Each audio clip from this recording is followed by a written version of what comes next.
Sherif y Said Kouachi han muerto. Los dos autores del atentado contra Charlie Hebdo han caído abatidos en el asalto policial a la imprenta en la que se habían atrincherado en la localidad de Dammartin, al noreste de París. Los hermanos salieron armados con Kalashnikov disparando contra los gendarmes. Uno de los agentes está herido. Dentro de la nave se encontraba además un trabajador que salió sano y salvo tras permanecer escondido.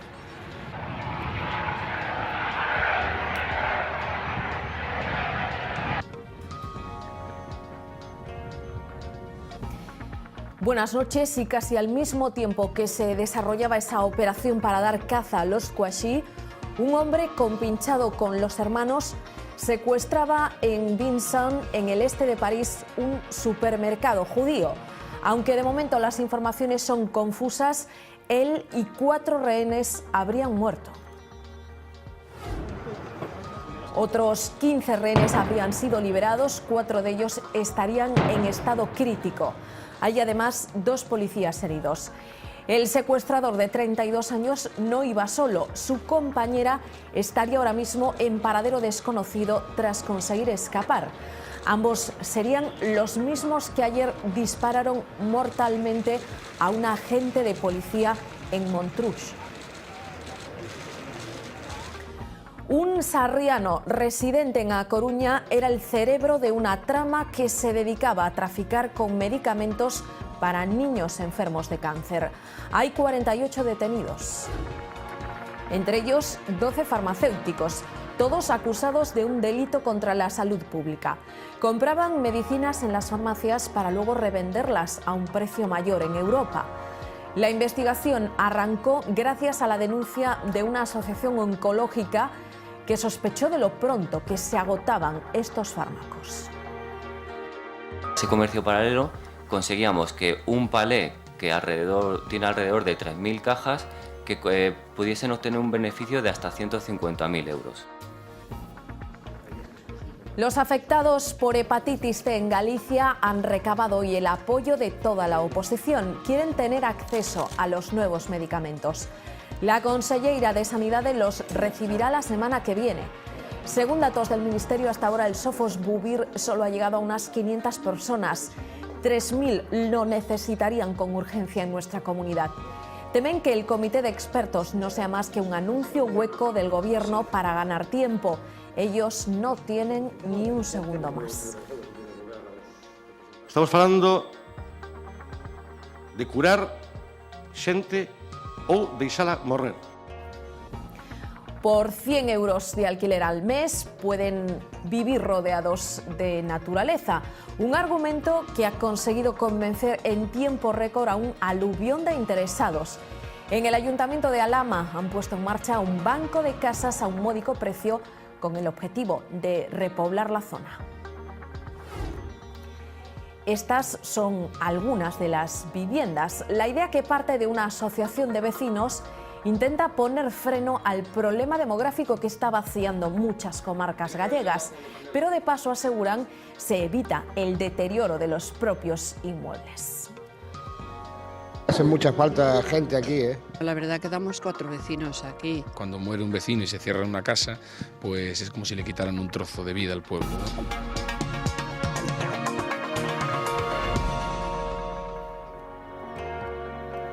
2 puntos han sido epicentro de una jornada de máxima tensión en Francia. Por un lado, París, donde desde primera hora un sospechoso tomaba a varios rehenes en un supermercado.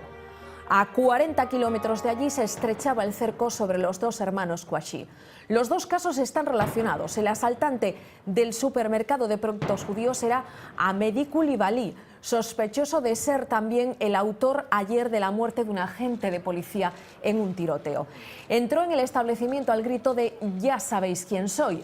3 horas de secuestro, el balance de la operación policial arroja 4 rehenes fallecidos y el propio asaltante abatido, aunque las cifras son todavía confusas. Otras 15 personas habrían sido liberadas con vida y 2 policías habrían resultado heridos.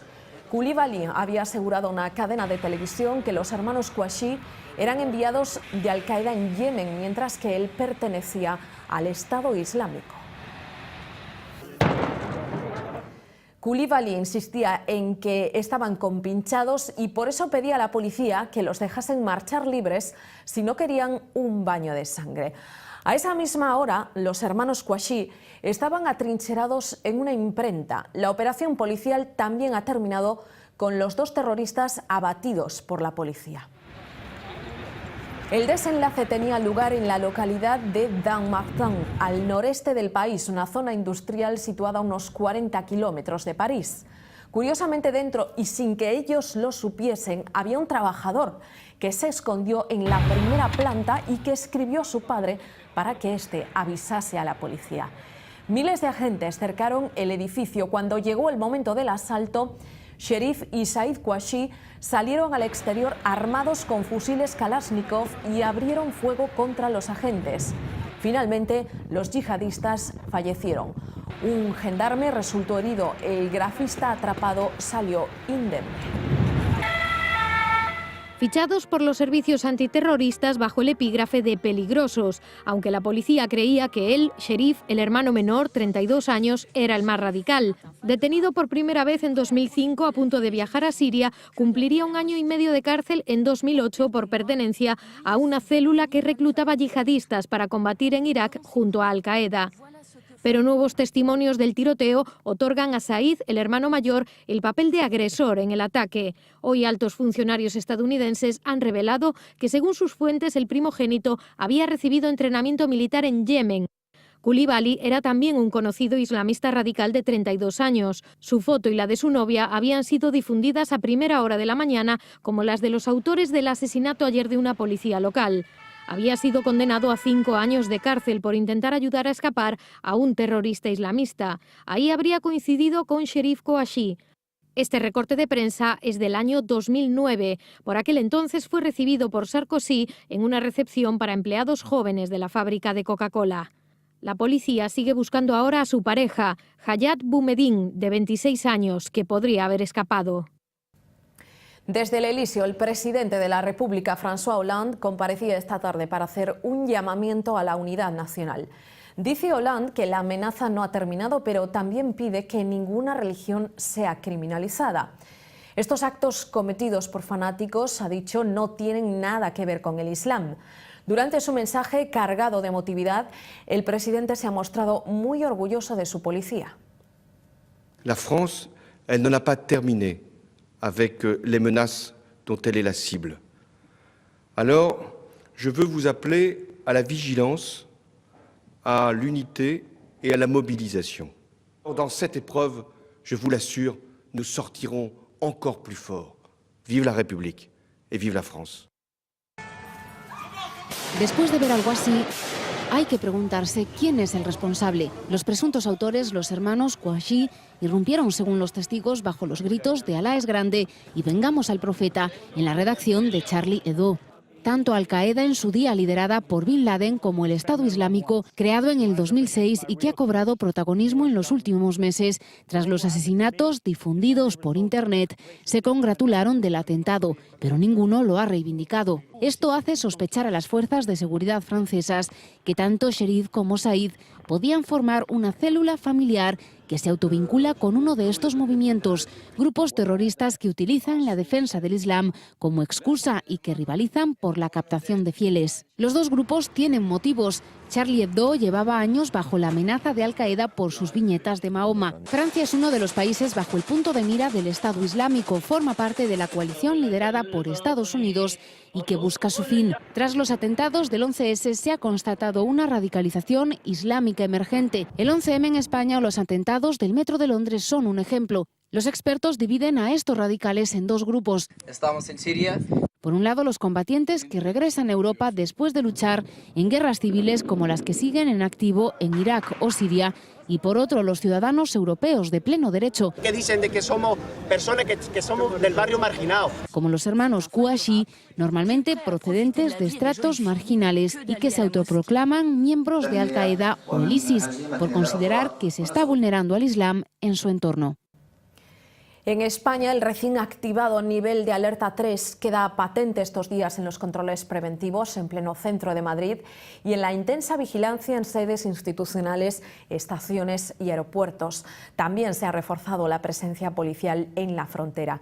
El Ministerio de Interior cree imprescindible que la Unión ponga en marcha un fichero para controlar a todos los pasajeros que entran y salen de Europa. Según Fernández Díaz, unos 600 yihadistas habrían retornado a nuestro continente desde Siria e Irak. Melilla y Ceuta en el ojo del huracán. En estas dos ciudades, Policía y Guardia Civil se han empleado a fondo para desarticular redes de captación, las mismas que en los últimos tiempos han enviado a unos 70 terroristas a Siria e Irak. De toda Europa, la cifra de los que han viajado se eleva a 3.000. Y de ellos el 20% aproximadamente han retornado, por tanto son centenares los que están en estos momentos por Europa y que evidentemente se pueden activar en cualquier momento como actores solitarios o integrados en células. Eso serían unos 600 retornados, el mayor peligro, advierten los expertos. En España hay constancia de que han regresado de esas zonas 8 islamistas, 7 están encarcelados. Interior controla especialmente estas dos ciudades y ha reforzado la vigilancia sobre un centenar de sospechosos. Sospechosos que ya estaban siendo controlados, pero a los que tras los acontecimientos de los últimos días no quieren perder de vista.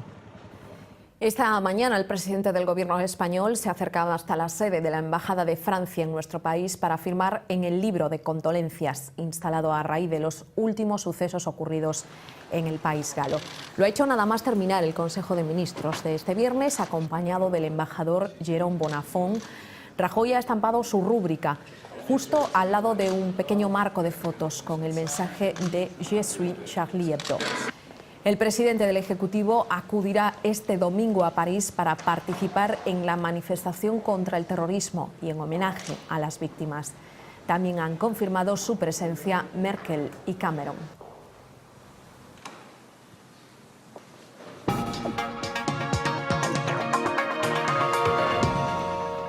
La plataforma gallega de afectados por hepatitis C se ha reunido este viernes con los grupos representados en el Parlamento gallego. De la oposición han recabado el compromiso de apoyar una moción para que Xunta y Gobierno garanticen el tratamiento inmediato de los enfermos.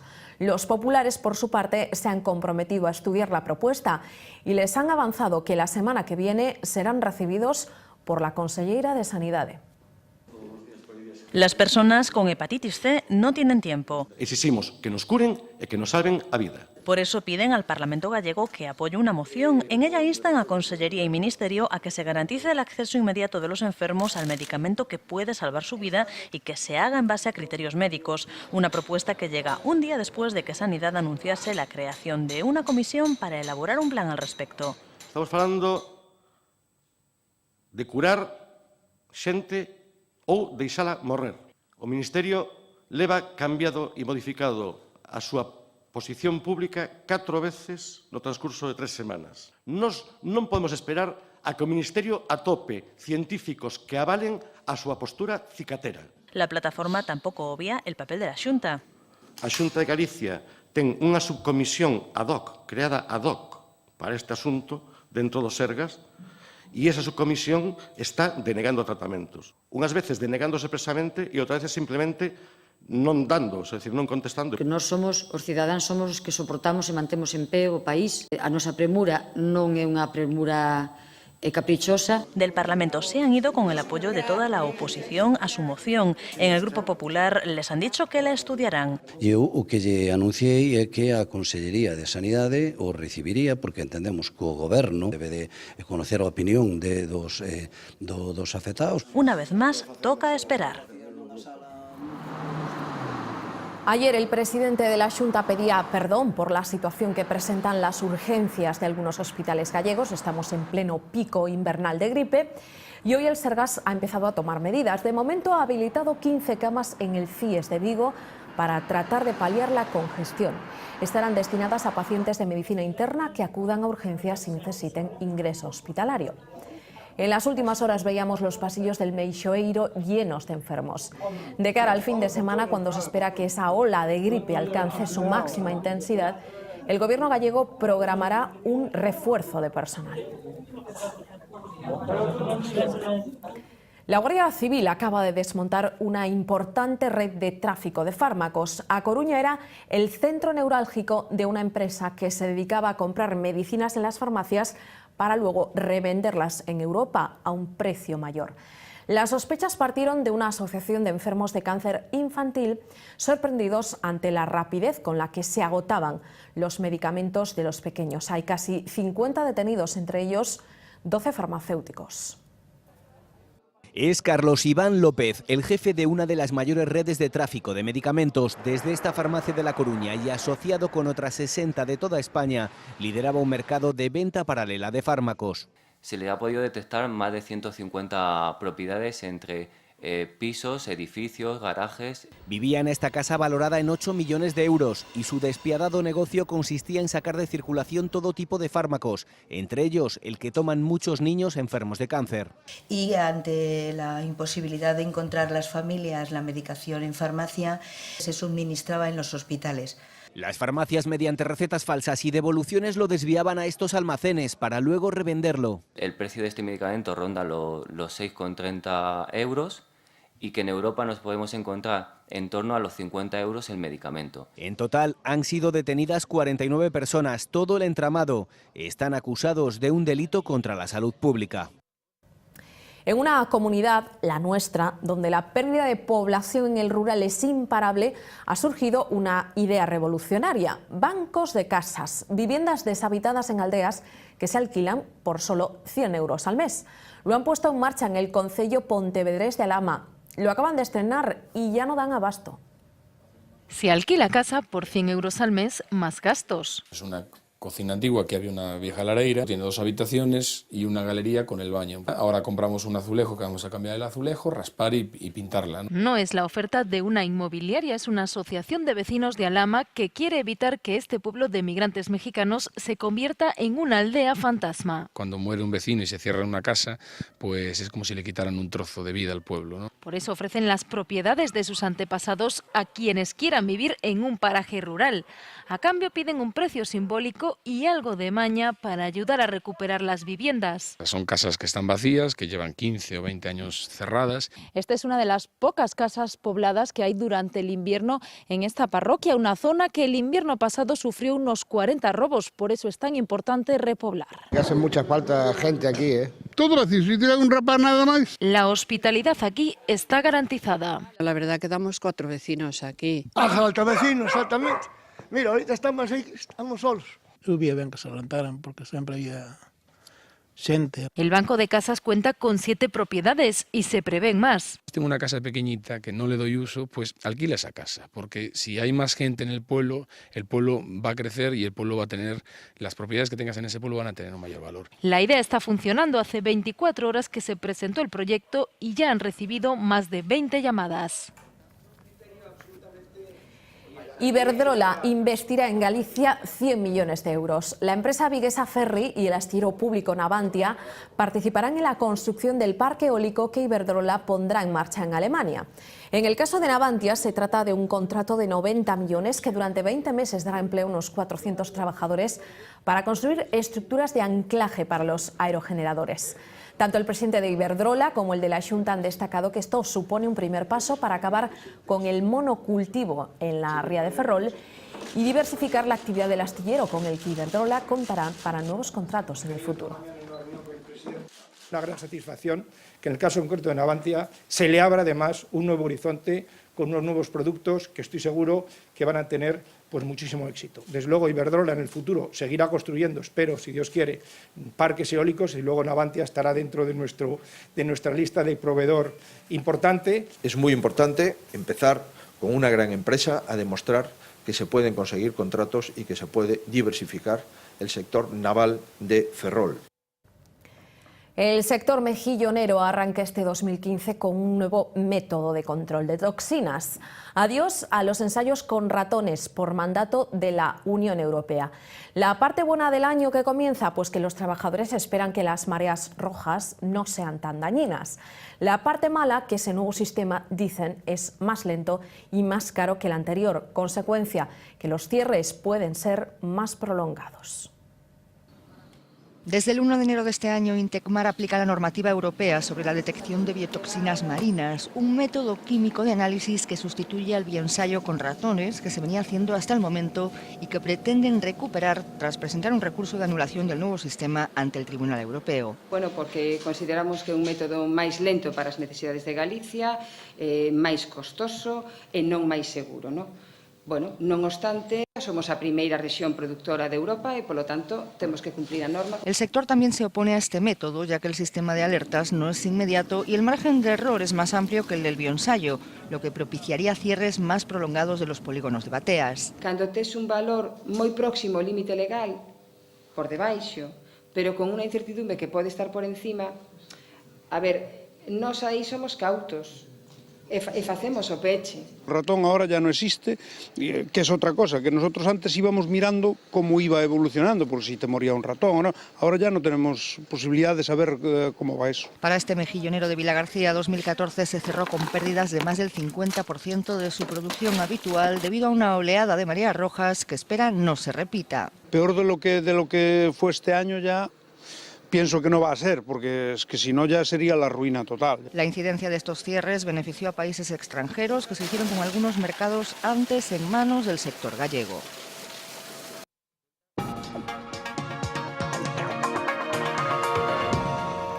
Finalmente, el juez Castro no admite el recurso presentado por la defensa de la infanta contra el auto de apertura de juicio oral. Una decisión que ha suscitado críticas, las de los abogados de la hermana del rey, que lamentan que el magistrado considere más relevante a manos limpias que la doctrina del Supremo a la que ellos apelaban para evitarle el banquillo. Renuncian en todo caso a presentar una queja para no dilatar todavía más el proceso.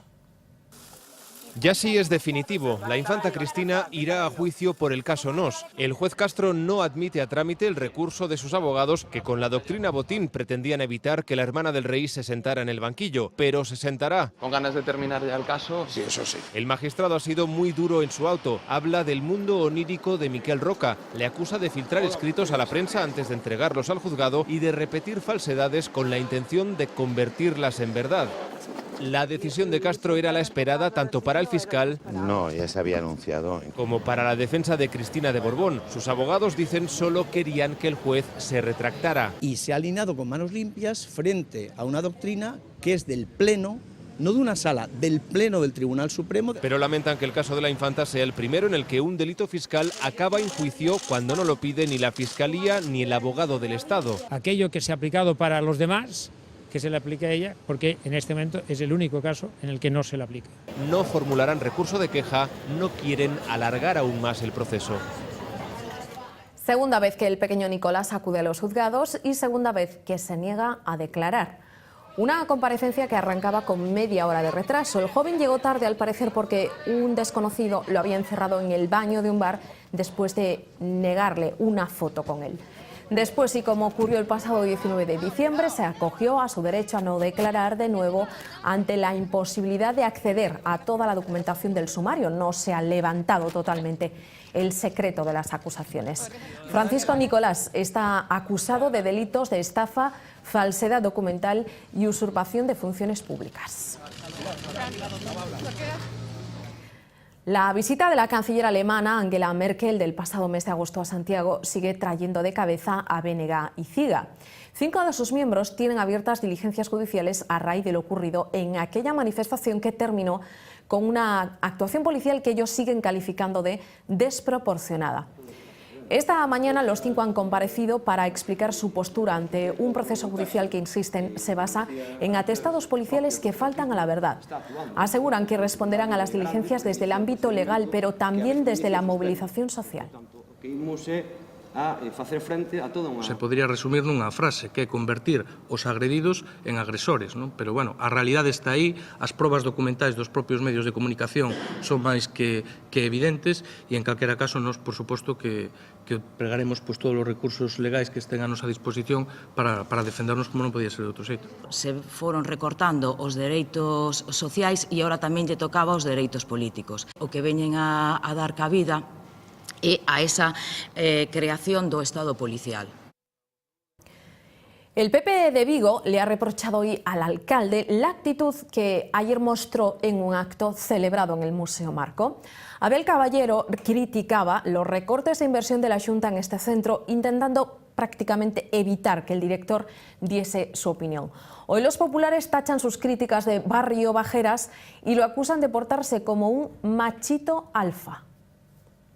Ha ensombrecido la programación del Marco para el 2015 y ha utilizado armas barriobajeras, demostrando su incultura y su falta de educación. Ha confundido el Marco con el atril de un mitin político.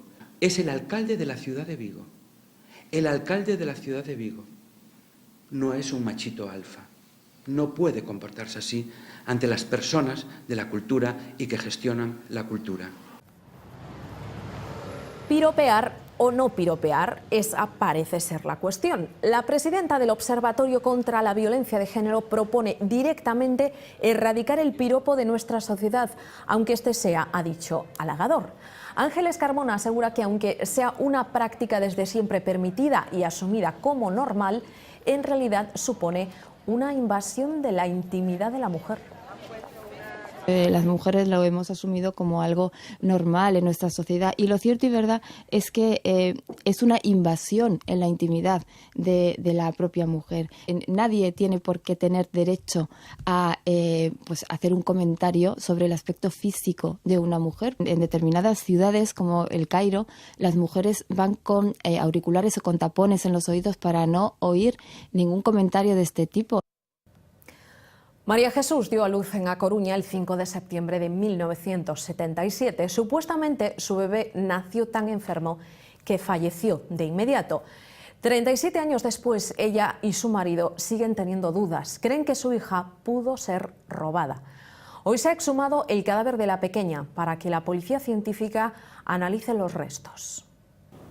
Saber si los restos que han reposado desde 1977 en esta tumba de San Amaro son o no los de su hija. Es lo que quieren María Jesús y Francisco. Sospechan que su bebé o bebés, porque ella creyó estar embarazada de gemelos, pueden estar vivos. Tan pronto entré en el hospital, me estaban esperando el médico con 2 hombres. Me llevaron para quirófano y me anestesiaron todo. No me hicieron cesárea. Es una cosa rarísima que a mí me hayan dormido sin tener por qué. Mi padre quiso verla. No se la dejaron ver. Y enseñarle a mi marido una niña de 6,5 kilos. En abril del 2013 se abrió por primera vez la tumba de su presunta hija, de la que no hay certificado de nacimiento ni de defunción. Un laboratorio privado analizó los restos óseos, pero los resultados no fueron concluyentes. Hoy se han vuelto a exhumar por orden de la jueza para ser analizados por la policía científica. Para Francisco, la mejor noticia sería acabar con el calvario. Que a nosotros nos dijeran que la niña es nuestra y se acabó. Si el ADN no coincide, la investigación continuará. No es un caso tan antiguo como otros. Sí que podemos lograr encontrar a personas que puedan aportar más información sobre todos estos hechos. Incluso para poder localizar a lo que es el descendiente o descendiente que buscan los denunciantes. La asociación SOS Bebés Robados cifra en unos 300 los casos registrados en Galicia entre los años 50 y 80. A las 11:30 de esta mañana perdía la vida en un accidente laboral en Ferrol un operario de 57 años. Los hechos sucedían en la estación naval de Agraña, en el muelle del Bispón, cuando estaban retirando escombros y piedras de gran tamaño. Por causas que todavía se desconocen, una de ellas se habría caído del camión de obra que las transportaba y habría aplastado a la víctima. A pesar de que intentaron reanimarlo durante 40 minutos, no pudieron hacer nada por salvarle la vida. Se da la casualidad, la trágica casualidad, de que el fallecido Manuel Fernández era el viudo de Elisa Bruñedo, la mujer hallada muerta en septiembre de 2013 cerca de su casa de Cabanas, un crimen que todavía no ha sido aclarado. La familia está destrozada.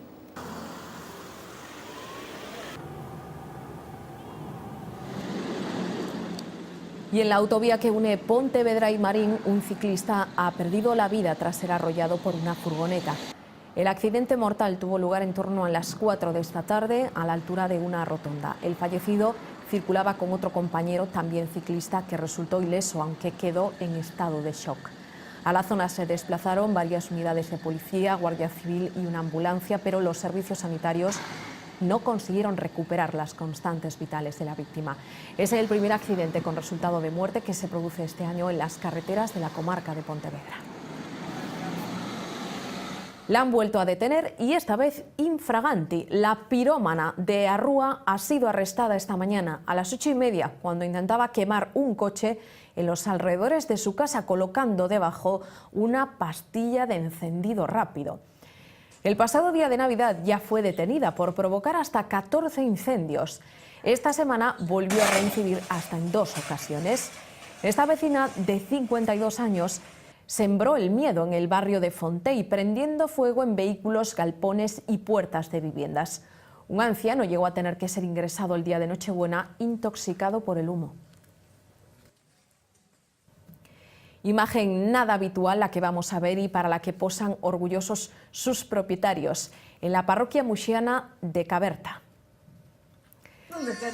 Parto múltiple el de esta oveja de nombre Bella, con V, que ha traído al mundo ni más ni menos que 6 corderillos. Muy inquietos hoy caminaban de un lado para otro del retablo, uno negro, otro blanco, algunos a manchas, criaturas de momento indefensas, pero a las que seguro sacarán buen rendimiento no dentro de mucho, entre otras cosas para desbrozar fincas. El alumbramiento tuvo lugar el miércoles por la noche. Todos llegaron a la vez, algo prácticamente inédito, porque lo normal es que nazcan como mucho 2 crías. Cándida, que así se llama la propietaria, se deshace en cuidados hacia la madre y los retoños. El Concello de Santiago patas arriba, el nacimiento de Abanca o el aniversario de la tragedia de Angrois. Acontecimientos captados a través de la mirada de los fotoperiodistas. La historia de un año 2014 retratada en imágenes. Hay miradas que lo dicen todo, imágenes llenas de emociones, detalles que marcan la diferencia. Es la historia gráfica del 2014 a través de los ojos de los fotoperiodistas de La Voz. Ellos nos muestran un año de nacimientos y despedidas, de cambios y soledades. Refleja muy bien la soledad del momento del alcalde, cómo queda de solo, los 8 concejales que perdió. Es una foto que para ese día era muy oportuna. O difícil é resumir nunha sola imaxe a noticia. Como la elección del nuevo rector, una hora de tensión hasta la explosión de júbilo. Un minuto antes era outra foto que había, 2 minutos antes era outra foto que había. E a verdade que pasei non moi ben, porque hasta este último segundo non se soubo que era el o novo rector. Nos han mostrado imágenes llenas de simbolismo, planos de proximidad, dolorosos recuerdos, escenas cotidianas casi desapercibidas. Se intenta ver algo diferente siempre, pero es bastante difícil. A mí esta me gusta especialmente por eso, porque dentro de ser una imagen de calor no es una imagen típica. Imágenes cercanas y realidades centenarias, como la pesca de la lamprea en el río Ulla. Facelas visibles, sobre todo que xente que traballa en unas condicións moi duras. Ellos han sido los cronistas de un año de reivindicaciones, de batallas campales, de personajes fuera de contexto, de retos. Un año que nos enseñan con una visión humilde y honesta.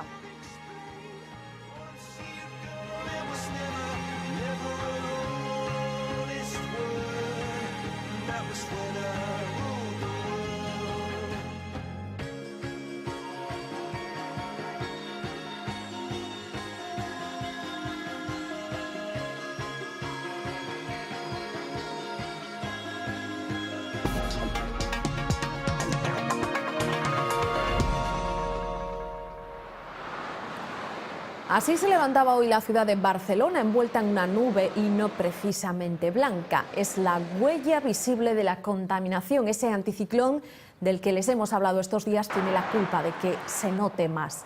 Está provocando picos en grandes urbes como esta, también en Madrid. En la ciudad condal se ha activado un protocolo de alerta. Los coches tienen que circular a un máximo de 90 km/h en las vías de acceso. Según Ecologistas en Acción, 2 estaciones de la capital española han superado por momentos los niveles autorizados de dióxido de nitrógeno para todo el año. La contaminación está también detrás de la mayor intensidad de borrascas y ciclones. En el Pacífico ya lo están notando y en China está el origen. Puede parecernos una realidad lejana, pero ojo, porque sus efectos podrían llegar hasta aquí.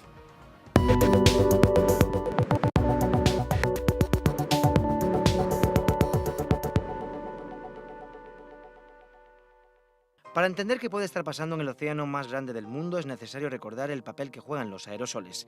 En principio, estas partículas ayudan a refrigerar la Tierra, ya que absorben y rebotan la radiación solar. Sin embargo, también influyen en la formación de nubes. Digamos que o aire ten unha cantidad de vapor de auga, chega un momento pois que ese vapor de auga pasa ao estado líquido, isto pasa en formación de microgotas. Entón, para que estas microgotas sexan visibles, necesitamos algo que as nuclee. Si este papel o forman os aerosoles, que de xeito natural existen na atmosfera, pero que a actividade humana pois está tamén aumentando. Unha das cuestións que estamos emitindo agora, ademais de gases de efecto invernadoiro, son aerosoles. Y al lado de un gigante, el Pacífico, tenemos otro gigante, China, contaminando como nunca antes lo había hecho. Esas partículas se desparraman polo Océano Pacífico e están tendo consecuencias, están nucleando máis nubes e iso, pois, según este traballo que ven de ser publicado na revista PNAS, unha das revistas mellores en todos os ámbitos, en particular no clima, pois isto está tendo consecuencias tanto na intensidade dos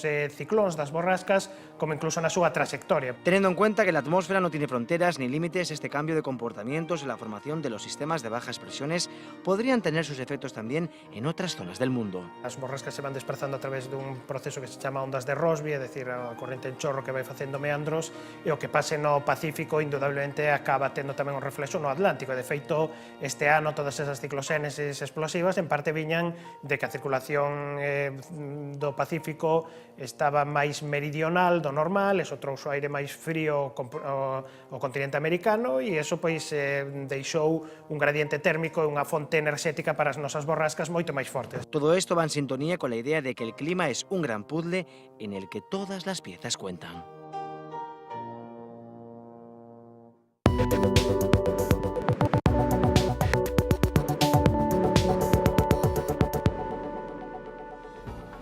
Bueno, ya se habrán dado cuenta de que hoy no está con nosotros Xavi Fonseca, lo tenemos malito al pobre, si nos está viendo un saludo. Pero bueno, les cuento yo un poquito por dónde va a ir la previsión del tiempo para este fin de semana. No va a llegar ninguna borrasca de importancia porque el anticiclón va a seguir siendo el protagonista. Habrá un pequeñito frente por ahí que va a dejar algunas lluvias débiles en el norte de la comunidad este sábado por la noche y que podrían continuar también el domingo por la mañana.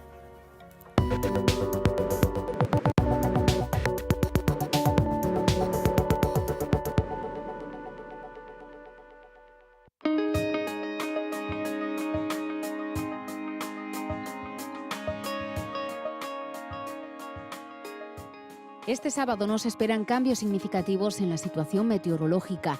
Galicia va a continuar bajo la influencia de las altas presiones. Eso sí, por la noche un frente poco activo va a entrar por el norte de la comunidad. Así, los cielos, que estarán poco cubiertos o despejados, van a presentar bancos de niebla matinales en las comarcas del interior e intervalos de nubes bajas en el oeste de A Coruña. Durante la noche van a aumentar las nubes por el norte, dejando lluvias débiles que comenzarán a caer durante la madrugada por la mitad norte. Las temperaturas no van a experimentar cambios significativos.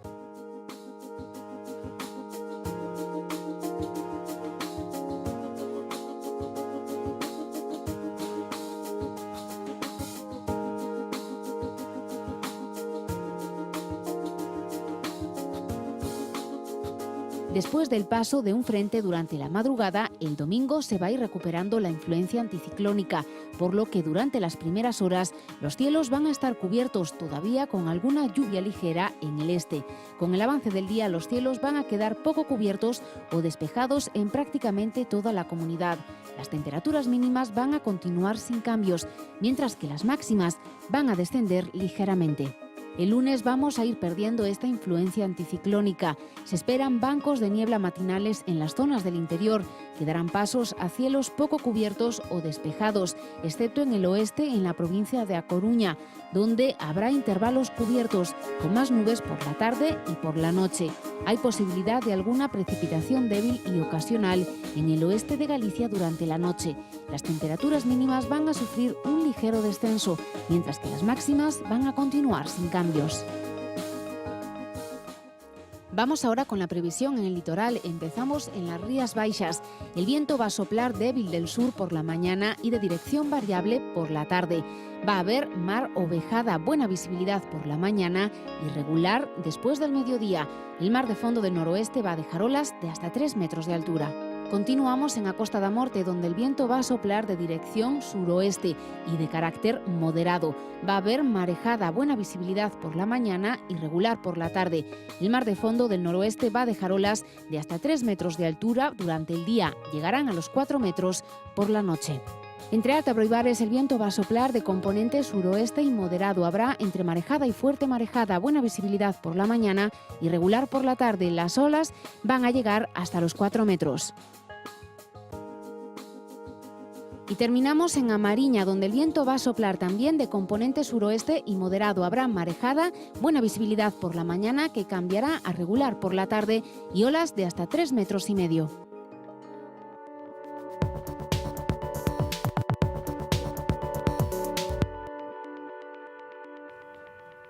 Hace tan solo unos días interceptaban en alta mar a un pesquero, el Coral 1, con hasta 1.500 kilos de droga. Estamos asistiendo a un renacer de las redes del narcotráfico en nuestra comunidad.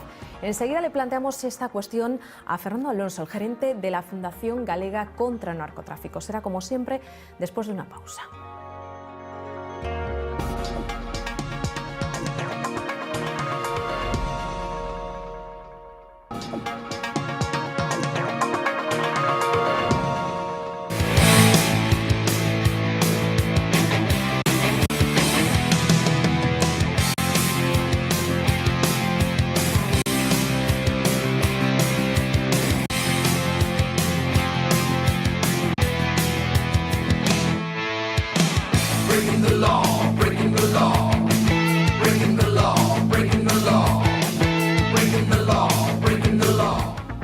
No están en esa relación, obviamente, todos los alijos aprendidos en los últimos meses y relacionados con Galicia, pero sí algunos de los más importantes o más llamativos. Caso del aprendido en el buque escuela Juan Sebastián Elcano. Ha habido muchos más en los últimos meses.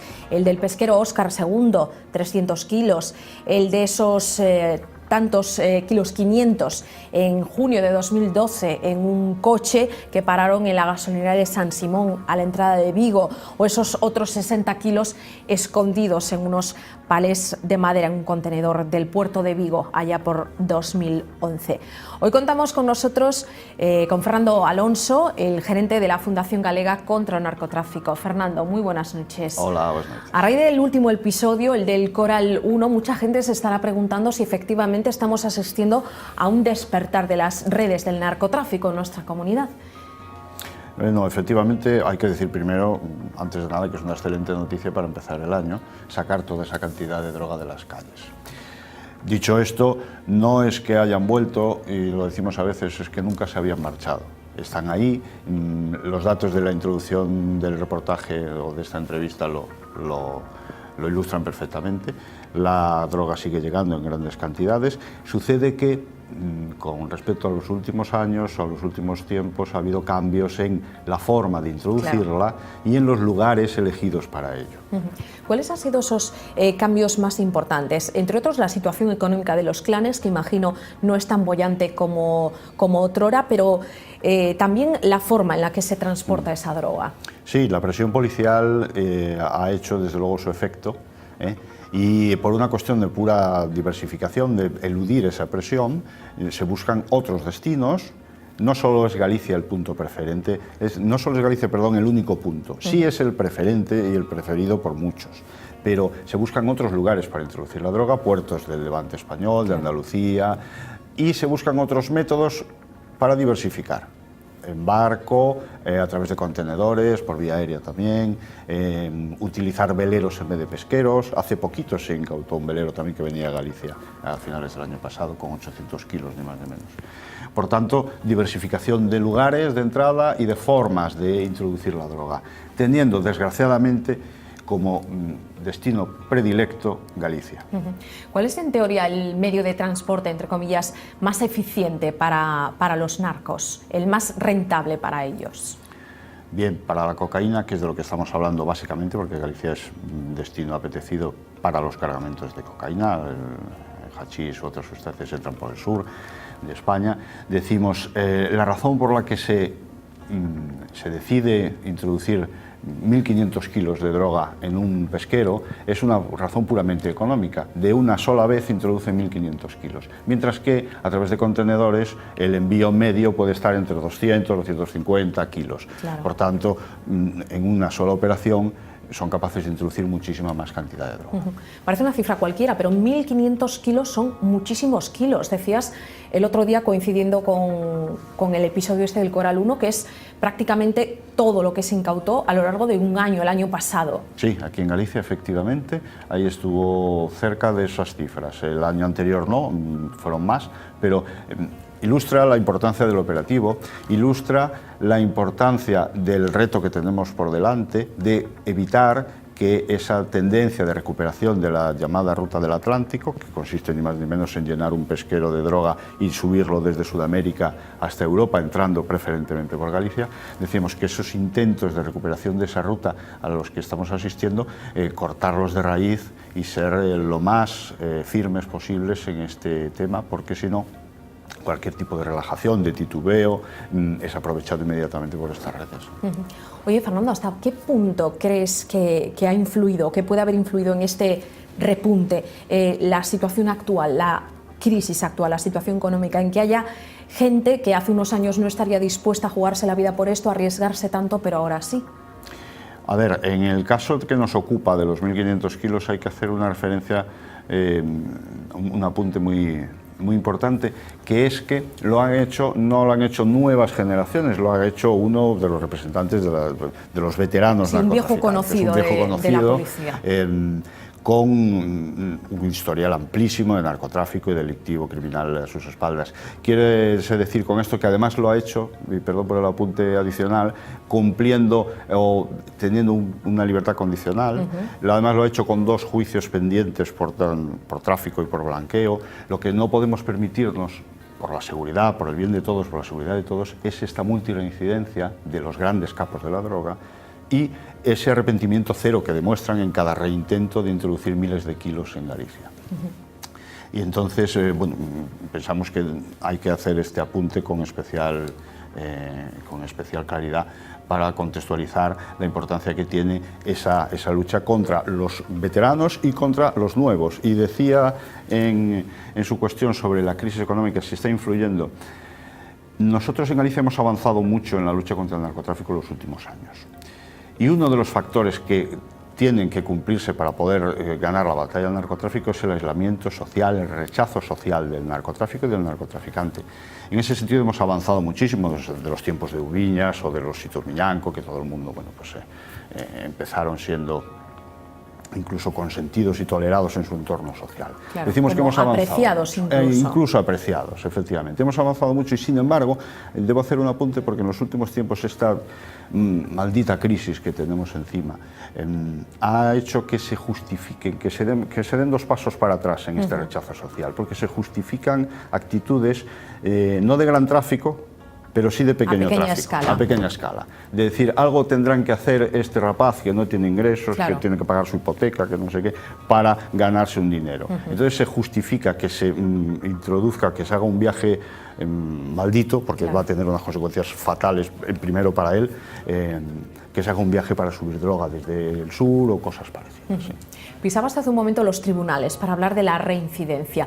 ¿Qué propone, qué propuestas tiene la Fundación contra el Narcotráfico en Galicia para agilizar el tema de los juicios a los narcos, para que no queden libres, para que no tengamos esa sensación de impunidad con respecto a estas grandes figuras, grandes capos de la droga?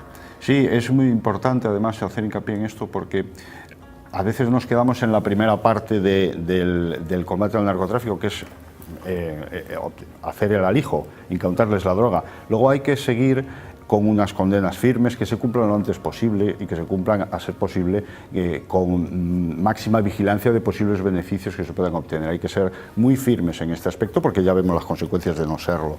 Decimos, una de las cuestiones que se propone desde la Fundación contra el Narcotráfico, y no solo desde la Fundación, sino que incluso está sugerida por profesionales del ámbito judicial y policial, es la creación de juzgados especializados. Juzgados especializados en narcotráfico parece lógico que hay lugares de España, no solo en Galicia, sino lugares de España, donde hay este problema especialmente. Hablo de Andalucía, de la costa de Levante y de Galicia. Parece lógico que en la misma manera que se utilizan o con el mismo razonamiento que se crean juzgados de violencia de género, que bien están y más falta que habría que crear unas unidades judiciales especializadas en narcotráfico en aquellos lugares que lo necesiten. Claro, porque además imagino que en el caso de nuestra comunidad las causas abiertas por delitos de narcotráfico ocupan buena parte de los expedientes y de los montones de papeles que tienen los jueces en la mesa. Efectivamente, así es. Y es no es que vaya lento porque no quieran que funcione en el ámbito judicial, no, es que no pueden porque no dan abasto. Entonces hay que darles herramientas, facilidades. Hay otra cuestión que sí me gustaría comentar después, pero en principio parece que a nivel organizativo facilitaría mucho las cosas este tipo de organización. Decías hace un momento, muchos se encuentran en libertad condicional y en ese tiempo vuelven a delinquir. ¿Dónde se encuentran ahora mismo, Fernando, los grandes capos de la droga, los que conocimos en los 80 y en los 90, para que se haga una idea la gente que nos esté viendo de dónde están ahora mismo? ¿Cuántos están cumpliendo pena de prisión? ¿Cuántos están fuera? Bueno, hay muchos, daría desde luego casi un programa monográfico para relatar la situación de cada uno, pero en síntesis hemos asistido en los últimos años a la salida de algunos de ellos de la cárcel. Hablo de Charlín, Oubiña ha vuelto otra vez porque después de su estancia fuera de prisión, de haber cumplido unas condenas descontadas, por supuesto, con múltiples aritméticas favorables en lo judicial, decíamos, ha vuelto precisamente por blanqueo de capitales, que es otro tema que es esencial tocar, que es la vía patrimonial, claro. Decíamos. Oubiña está cumpliendo condena, Sito Miñanco también, aunque con permisos, y hay muchísimos. Alguno estará fugado a lo mejor y organizando otro desembarco. Por eso debemos ser especialmente firmes en este tema. Y decíamos que a nivel policial incluso nos estamos encontrando con un doble reto, que es controlar, vigilar a los antiguos capos, a las antiguas redes que están coexistiendo y codelinquiendo con las nuevas hornadas, las nuevas generaciones de narcotraficantes, ya con otro perfil, más anónimos y que funcionan, bueno, pues de forma diferente. Es una complicación añadida, desde luego. Apuntabas ahora la cuestión del patrimonio y sin duda es un campo donde se puede hacer mucha pupa al narco. Es esencial, es esencial. Decíamos que a veces nos quedamos en el alijo y la segunda parte es condenar de forma adecuada a los traficantes, y la tercera, importantísima, fundamental, sin esa solo conseguiremos parchear, hacer algunas operaciones, es decir, ir a donde realmente les hace más daño la lucha antinarcotráfico, que es en la vía patrimonial, es incautarle los patrimonios, que las fortunas de la droga no sigan disfrutándolas ni ellos ni sus testaferros, y conseguir que vuelvan lo antes posible a la sociedad, que retornen en forma de ayuda al drogodependiente para atender todos esos dramas humanos y familiares que al fin es lo que sustenta todo este miserable negocio, es decir, en ayuda al drogodependiente y en lucha contra el narcotráfico. Y eso es muy importante conseguirlo porque además es tremendamente ejemplarizante. No podemos ver tampoco, como estamos viendo, como hasta ahora estamos asistiendo, salvo contadas excepciones, como un gran traficante va a la cárcel, pero sus familiares más directos, sus testaferros, etcétera, etcétera, siguen disfrutando de los patrimonios. Claro. Siguen viviendo en las mansiones, conduciendo los Porsches, los Audis, etcétera. Eso, y el resto de la sociedad viéndolo. Y el resto de la sociedad viéndolo. Ahí se puede ser mucho más eficaz. Y ahí se puede ser mucho más eficaz también, de paso, ayudar a la Administración de Justicia. Porque ahora, aunque parezca paradójico, la administración de todos esos bienes, de los pisos, de los coches, de los hoteles, las bateas, etcétera, etcétera, etcétera, es responsabilidad del juez, cuando el juez y los juzgados deben dedicarse a impartir justicia a las tareas que les son propias y no perder recursos en administrar estas propiedades. Claro. Por tanto, una agencia independiente que administrase esto y que ayudase a los juzgados en esta tarea, a los jueces, sería también de gran ayuda y nos ayudaría a vender antes los patrimonios. Se pueden vender, hay que abrir una nueva vía porque hay legislación para ello. Se pueden vender gran parte de los patrimonios, de los bienes muebles al menos, pueden venderse. No podemos esperar a que un coche esté 10 años en un depósito y valga valor de chatarra. Se pueden vender y ese dinero puede volver a la sociedad. Fernando Alonso, gerente de la Fundación Galega contra el Narcotráfico. No tenemos hoy tiempo para más, pero seguro habrá más motivos, por desgracia, para seguir hablando de estos temas. Gracias. Gracias a ustedes. Nosotros nos marchamos, es viernes, ya saben, se quedan con Antía Díaz y La Otra Vía. Que pasen un buen fin de semana.